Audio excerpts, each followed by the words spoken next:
بسم اللہ الرحمن الرحیم۔ حضرت ابو ہریرہ رضی اللہ تعالی عنہ فرماتے ہیں کہ ایک دن بھوک کی وجہ سے ان کا برا حال تھا۔ وہ راستے میں بیٹھ گئے تاکہ کوئی گزرے اور انہیں کھانے کا پوچھ لے۔ پہلے حضرت ابو بکر صدیق گزرے۔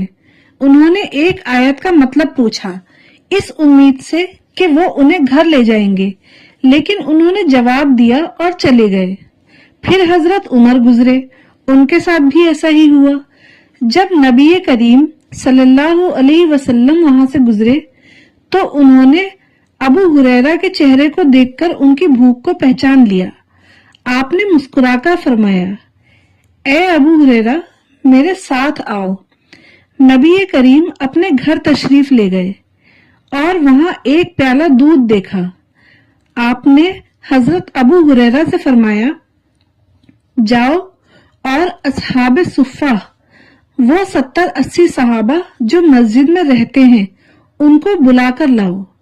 حضرت ابو ہریرہ فرماتے ہیں کہ میرے دل میں خیال آیا، اتنے سارے لوگوں میں یہ ایک پیالہ دودھ کیسے پورا ہوگا؟ مجھے امید تھی کہ پہلے میں پی کر اپنی بھوک مٹاؤں گا، پھر باقی لوگوں کو بلاؤں گا، لیکن اللہ کے رسول کا حکم تھا، اس لیے وہ سب کو بلا لائے۔ جب سب لوگ جمع ہو گئے تو نبی کریم نے فرمایا، ابو ہریرہ ان سب کو دودھ پلاؤ۔ حضرت ابو ہریرہ نے پیالہ پکڑا اور پہلے شخص کو دیا، اس نے پیٹ بھر کر پیا اور پیالہ واپس کیا، پھر دوسرے کو دیا، اس نے بھی پیٹ بھر کر پیا۔ اسی طرح وہ ایک ایک کر کے سب کو پلاتے رہے۔ حیرت کی بات یہ تھی کہ ہر ایک شخص کے پینے کے بعد بھی پیالہ اتنا ہی بھرا رہتا جتنا پہلے تھا۔ جب سارے اصحاب صفہ پیٹ بھر کر پی چکے تو صرف نبی کریم اور حضرت ابو ہریرہ باقی رہے۔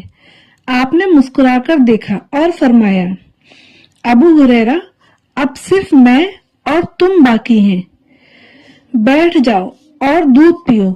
ابو ہریرہ نے پیا۔ آپ نے فرمایا، اور پیو۔ انہوں نے اور پیا۔ آخر میں ابو ہریرہ نے عرض کیا، اس ذات کی قسم جس نے آپ کو حق کے ساتھ بھیجا ہے، اب میرے پیٹ میں مزید گنجائش نہیں۔ آخر میں نبی کریم نے پیالہ پکڑا اور اللہ کا شکر ادا کیا، بسم اللہ پڑھی اور بچا ہوا دودھ خود پی لیا۔